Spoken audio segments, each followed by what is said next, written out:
नमस्कार। Income tax return क्या होता है? कंपनी आपसे आपका किराए का प्रूफ मांगती है, जहां आप नौकरी करते हैं कि आप किराए पे रहते हैं, तो वो दीजिए, रसीद दीजिए और दुनिया भर की चीज़ें दीजिए। आपने क्या इन्वेस्टमेंट किया है, क्या आपने घूमने का किया है, ये सारा मांगती है। जो लोग एक्सपीरियंस हैं वो कुछ सालों में समझ जाते हैं। जो लोग बिल्कुल नए होते हैं, नए नए हैं, उनको 2-4 साल समझने में निकल जाते हैं।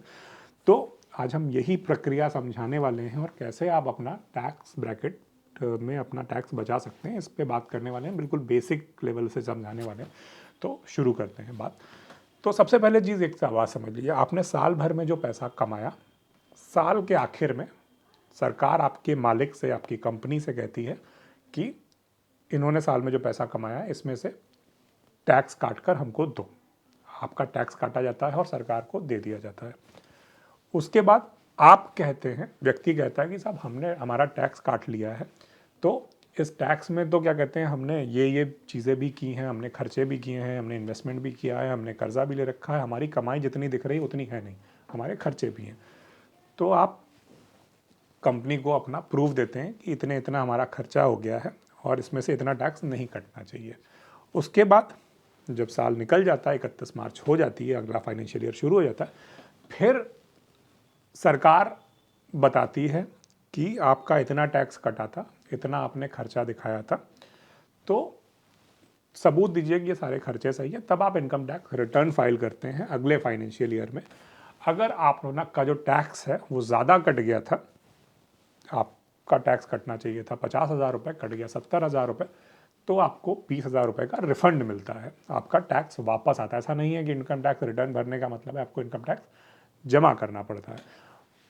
अगर आपका टैक्स ज़्यादा कट चुका है एडवांस में, तो आपका पैसा रिफंड आता है। अगर आपका टैक्स कम कटा है, आपको और ज़्यादा जमा करना था, तो आपको पैसा भरना भी पड़ता है। दोनों चीज़ें होती हैं। तो ये थी बहुत आसान सब शब्दों में ये पूरी प्रक्रिया थी। अब इसको थोड़ा सा विस्तार से समझते हैं। अगर आप टैक्स ब्रैकेट में, दो टैक्स रिजीम है, new tax regime, old tax regime. New tax regime में क्या होता है कि आपको कम अपेक्षाकृत परसेंटेज ऑफ टैक्स कम देना पड़ता है, लेकिन आप किसी भी इन्वेस्टमेंट का आपको छूट नहीं मिलती है। ओल्ड टैक्स रिजीम में आप LIC की पॉलिसी, ELSS और NPS और दूसरी चीज़ों पे हम वीडियो बना चुके हैं, उनमें से कोई चीज़ चुनते हैं। आप मकान के किराए पे छूट लेते हैं, आप घूमने जाते हैं, उन पे छूट मिलती है और आपको उसके हिसाब से टैक्स कम हो जाता है। तो सबसे पहली चीज़ कि आपको कंपनी को देना क्या होता है, क्या चीज़ें देनी होती हैं। तो आपकी जो सैलरी होती है उसमें बहुत सारे कंपोनेंट होते हैं। आपकी एक बेसिक सैलरी होती है, उसके बाद आपका हाउस रेंट अलाउंस होता है जिसको HRA बोलते हैं, उसके बाद आपका इंटरनेट कनेक्शन का बिल होता है, उसके बाद आपका गाड़ी का खर्चा होता है, उसके बाद आपका और सारे खर्चे होते हैं, उसके बाद आपका ट्रैवल अलाउंस होता है, उसके बाद आपका लीव LTA होता है, उसकी बहुत सारी चीज़ों, आपको अलग अलग भत्ते दिए जाते हैं जिसमें आपको अलग अलग पैसा दिया जाता है।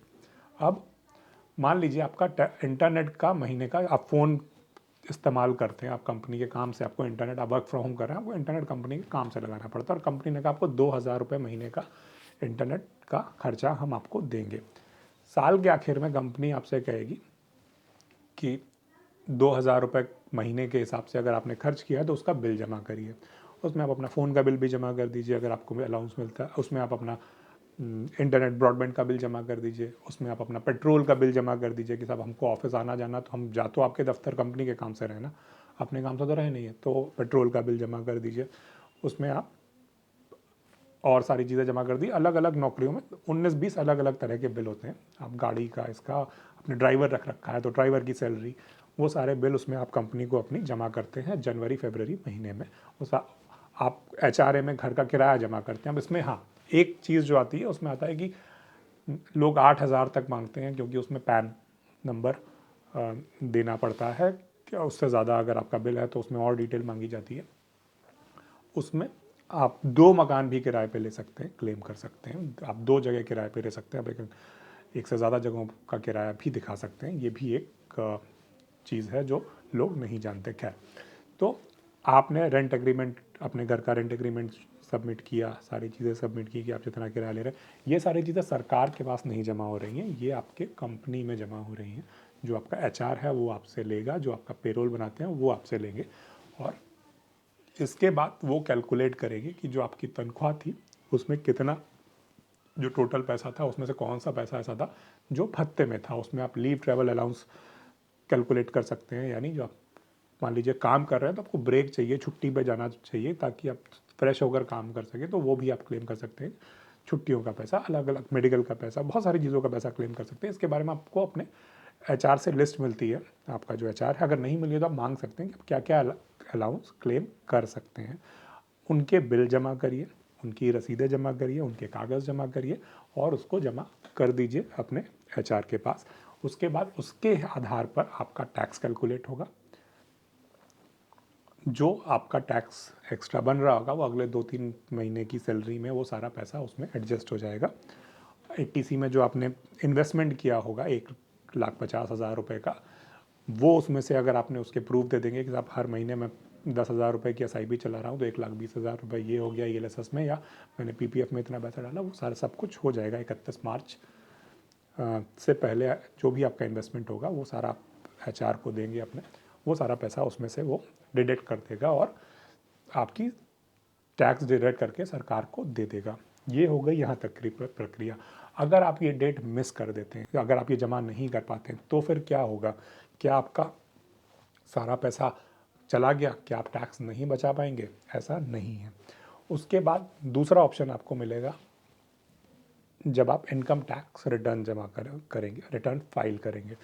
इनकम टैक्स रिटर्न फाइल करने में 3 ऑप्शन होते हैं। एक होता है आपका फॉर्म पहला 1, फॉर्म 2, फॉर्म 3। नौकरी पेशा लोग इन 3 फॉर्म में से कोई एक फॉर्म भरते हैं। ITR 1, ITR 2, ITR 3। ITR 1 में सब कुछ पहले से सेट होता है। आप जैसे जीमेल पर ID बनाते हैं या फेसबुक का अपना प्रोफाइल सेटअप करते हैं, इतना ही आसान होता है ITR 1 भरना। ITR 1 की बात हम कर रहे हैं। उसमें पहले से डिटेल रहती है। अगर मान लीजिए आपने सारी डिटेल टाइम पर कंपनी को दे दी, आपका जो टैक्स कटा है वो भी सब कुछ सही है, कोई समस्या नहीं है। आप उसमें पढ़ते जाइए, जो चीज़ सही है उसको ओके करते जाइए, जो चीज़ उसमें कहीं कुछ जोड़ना है उसको जोड़ते जाइए और आपको ओके कर देना। आपके पास OTP आएगा, OTP उस पर डाल देना है और आपका इनकम टैक्स रिटर्न फाइल हो जाएगा। आपका टैक्स बच रहा है तो बच जाएगा, अगर आपका टैक्स एक्स्ट्रा लगना है तो एक्स्ट्रा लग जाएगा। बहुत आसान प्रक्रिया है। इसको आप 31 मार्च 1 अप्रैल के बाद कभी भी कर सकते हैं। जून जुलाई तक कर लीजिए तो तब तक सारा कैलकुलेशन आ जाता है। दूसरी चीज़, मान लीजिए अब आपका जो ITR था उसमें आपके कुछ ऐसे खर्चे थे जो आप उसमें नहीं दिखा पाए, या आप नौकरी के अलावा शेयर मार्केट में ट्रेडिंग करते हैं, इन्वेस्ट करते हैं, म्यूचुअल फंड में करते हैं, उससे आपको नौकरी के अलावा भी इनकम हुई है, आपके किराए की संपत्तियाँ उनसे भी आपको इनकम होती है, तो फिर आपको ITR 2 या ITR 3 भरना पड़ता है। ये भरना मुश्किल काम है। मेरी सलाह यही है कि इसको खुद ना भर के आप किसी चार्टेड अकाउंटेंट से भरवाइए, थोड़ी बहुत फीस लेगा। ITR 1 आप खुद भर सकते हैं, उसमें कोई प्रॉब्लम नहीं है। ITR 3 मान लेते हैं अगर आप भरते हैं तो उसमें फिर आपको शेयर मार्केट से जो इनकम हुई वो जोड़ी जाएगी, आपको जो डिविडेंड मिला वो जोड़ा जाएगा, उस पर टैक्स कैपिटल गेन बनेगा नहीं बनेगा वो सब कुछ जोड़ा जाएगा।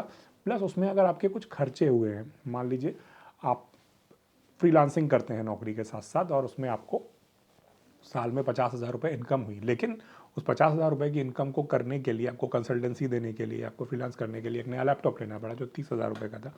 तो ITR 3 भरते समय वो आप 30,000 रुपये का लैपटॉप दिखा सकते हैं कि आपने 30,000 का लैपटॉप खरीदा था इस साल, या आप रिपोर्टिंग करते हैं उसके लिए आपने कैमरा खरीदा था 20,000 रुपये का, 30,000, 50,000 रुपये का, और उससे जो इनकम हुई उसमें से उतना खर्चा कम हो जाए, या जो आपने ट्रैवल किया था वो कम हो जाए। आपने आप राइटर है, लिखते हैं, उसके लिए आपने किताबें खरीदी तो किताबों का खर्चा कम हो जाए। वो सारी रसीदें, ऑनलाइन सारी रसीदें रखनी पड़ती हैं अगर आपकी इनकम बहुत ज़्यादा नहीं है।